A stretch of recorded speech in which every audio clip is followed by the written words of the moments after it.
নমস্কার প্রিয় বন্ধু, রান্নাঘরে আপনাদের সবাইকে স্বাগত। বন্ধুরা, মালাইকারি তো অনেক রকম বানিয়েছেন। একবার এই রকম মালাইকারি বানিয়ে দেখুন, কথা দিচ্ছি মন ভরে যাবে। এটা খেতে এতটাই টেস্টি হয় যে সবাই প্রশংসা করবে। আর খুব সহজে যে কেউ বানাতে পারবেন আমার এই রেসিপিটা ফলো করে। তার জন্য পুরো ভিডিওটা দেখতে থাকুন। এখানে নিয়েছি বড় বড় সাইজের বাগদা চিংড়ি। 7টা বাগদা চিংড়ি নিয়েছি, দেখুন কেটে পরিষ্কার করে নিয়েছি। পিঠের দিকের খোলসটাও আমি ছাড়িয়ে নিয়েছি। এবার এই রান্নার জন্য ব্যবহার করছি ফুলকপি। ফুলকপিগুলো আমি বড় বড় করে কেটে নিয়েছি এবং পরিষ্কার করে ধুয়েও নিয়েছি। এবার একটা মশলা তৈরি করব। মিক্সারের মধ্যে দিয়ে দিলাম একটা বড় সাইজের পেঁয়াজ, একটা বড় সাইজের টমেটো কুচি, অল্প পরিমাণ আদার কুচি এবং কয়েকটা কাঁচা লঙ্কা। সঙ্গে ব্যবহার করেছি কয়েকটা চিনেবাদাম। এটা অপশনাল, আপনারা নাও ব্যবহার করতে পারেন। দিয়ে ভালো করে পেস্ট করে নিলাম। এবার একটি কড়াইতে দিয়ে দিলাম পরিমাণ মতো সাদা তেল। দিয়ে ফুলকপিগুলো আমি ভালো করে ভেজে নেব। এই রান্নায় আমি কোনো রকম হলুদ ব্যবহার করব না। এবার দিয়ে দেবো স্বাদ মতো অল্প পরিমাণ লবণ। দিয়ে এটাকে ঢেকে ভালো করে ভেজে নেব, সেদ্ধ হতেও দেব। দেখুন বন্ধুরা, হয়ে গেছে। মাঝখানে খুলে আমি দুবার নেড়ে দিয়েছিলাম। আমার ফুলকপিগুলো ভাজা হয়ে গেছে, নামিয়ে নিচ্ছি। এবার ওই একই কড়াইতে আমি চিংড়ি মাছগুলো ভেজে নেব।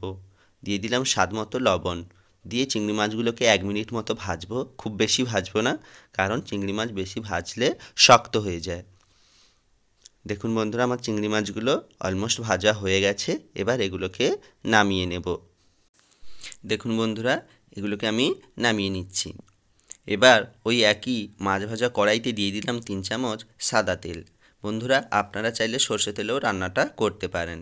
এবার দিয়ে দিলাম ফোড়নে কয়েকটা গোটা গরম মশলা এবং একটা তেজপাতা। দিয়ে এটাকে ভালো করে নেড়ে নিলাম।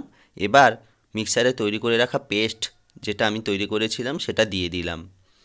দেখুন বন্ধুরা, এবার এটাকে ভালো করে আমি 2 মিনিট কষিয়ে নেব মিডিয়াম আঁচে। দেখুন বন্ধুরা, আমার কষানো হয়ে গেছে, তেলও প্রায় ছেড়ে দিয়েছে। এবার এতে দিয়ে দেব হাফ চামচ ধনের গুঁড়ো, হাফ চামচ গোলমরিচের গুঁড়ো এবং হাফ চামচ জিরের গুঁড়ো। দিয়ে ভালো করে এটাকে আরও কিছুক্ষণ আমি কষাবো। বন্ধুরা, রান্নাটাতে কোনো রকম আমি হলুদ গুঁড়ো লঙ্কা গুঁড়ো ব্যবহার করিনি, তার পরিবর্তে গোলমরিচের গুঁড়ো ব্যবহার করেছি। দিয়ে দিলাম স্বাদ মতো লবণ এবং চিনি। বন্ধুরা, চিনিটা আপনারা যে যার স্বাদ অনুযায়ী দেবেন, কারণ রান্নাটা খেতে একটু মিষ্টি মিষ্টিই হবে। দেখুন বন্ধুরা, আমার কষানো হয়ে গেছে। এবার দিয়ে দিলাম 1 বাটি নারকেলের দুধ, কোকোনাট মিল্ক। এখানে মিডিয়াম সাইজের একটা নারকেলের দুধ আমি বের করে নিয়েছিলাম। দিয়ে এটাকে ভালো করে 1 মিনিট ফোটাবো, যতক্ষণ না নারকেলের দুধের কাঁচা গন্ধটা চলে যায় এবং গ্রেভিটা মোটা হয়ে আসে।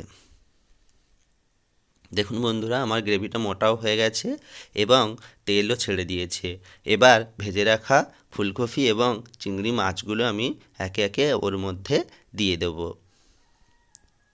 বন্ধুরা, রান্নাটাতে কিন্তু কোনো রকম আমি জল ব্যবহার করব না, পুরোটা নারকেলের দুধেই রান্নাটা করছি।